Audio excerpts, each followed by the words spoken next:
Hey everyone, I'm Salman, a UX consultant specializing in design reviews. Today, we're going to look at Microsoft, specifically their e-commerce experience.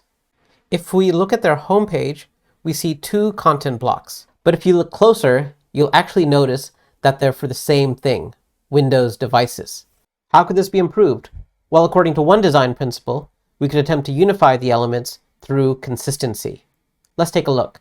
To me, the biggest aspect dividing the two areas is color. So what if we took the predominant color from the top and applied it as a background color to the bottom?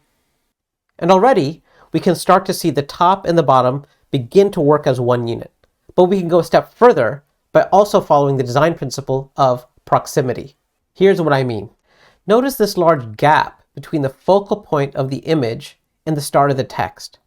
And now notice how much better things look once we eliminate that gap. And we can overlay the yellow new label to further unify the design. And as an added bonus, we can use this new space at the bottom to enlarge the image.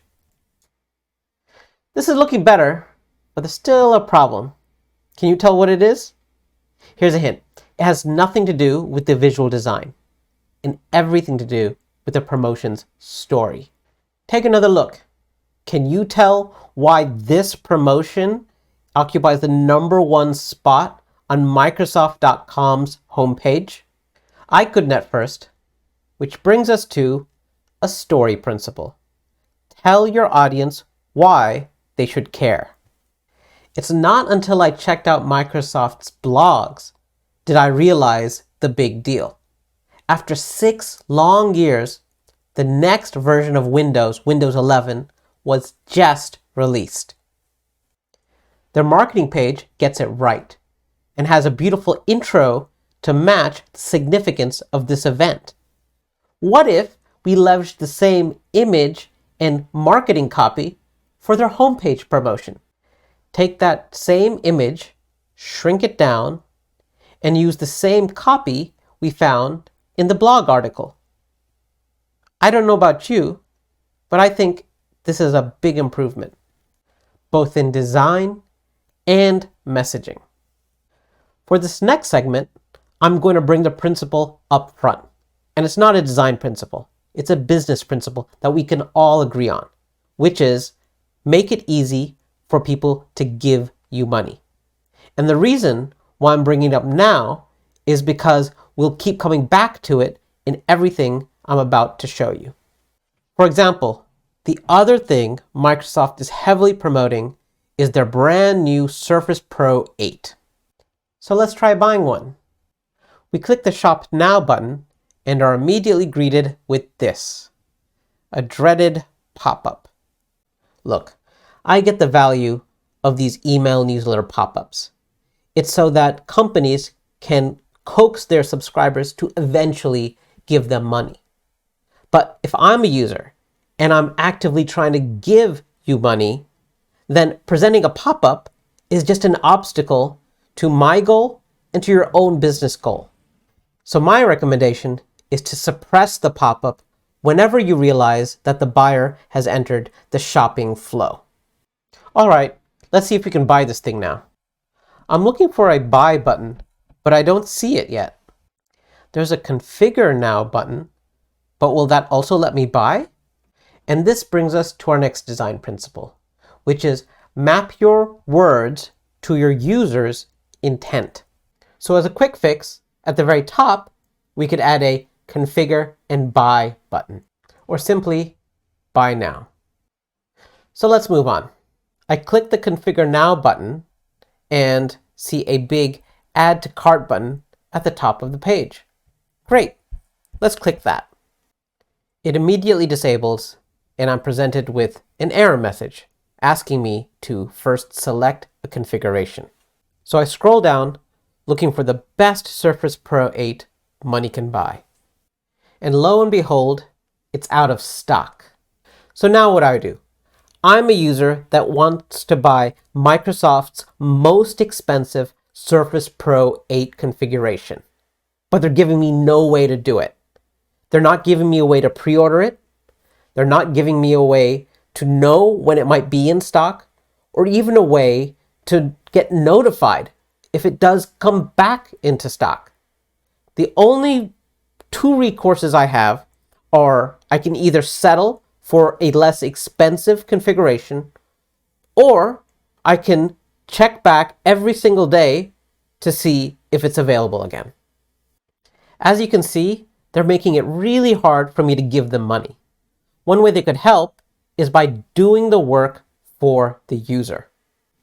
This could mean providing an availability date, along with a link that would allow the user to provide their email for when it's back in stock. Incidentally, this is the right way to ask for someone's email within a shopping flow. Okay, let's settle for the next most expensive option and go from there. What just happened? I clicked the button and I was shot down towards the bottom of the page. I don't know what to do next.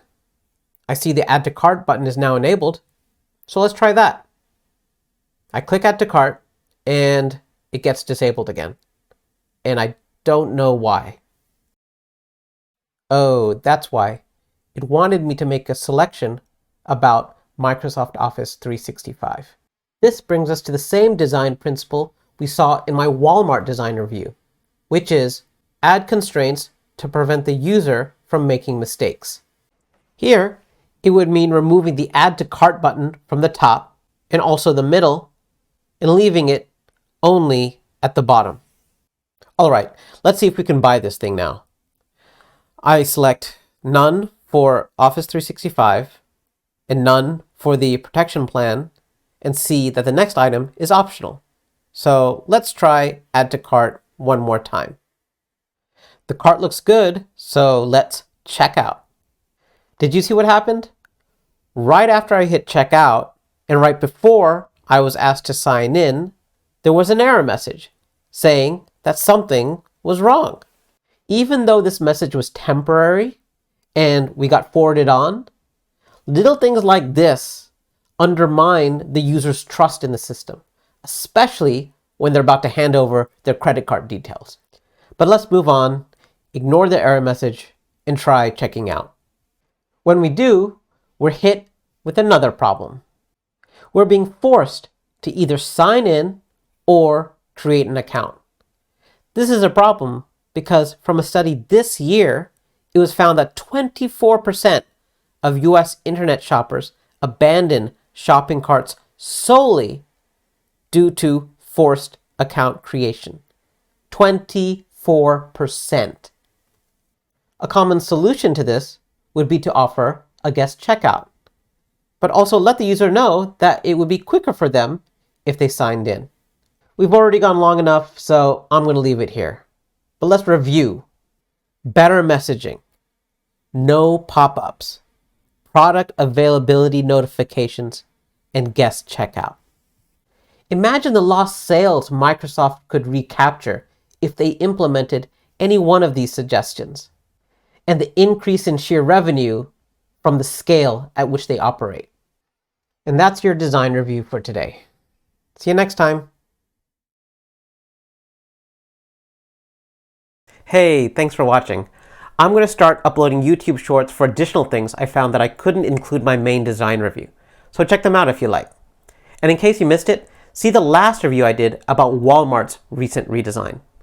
Also, if you'd like a summary and notification of my next design review when it goes live, sign up for my mailing list. The link is in the description. Thanks.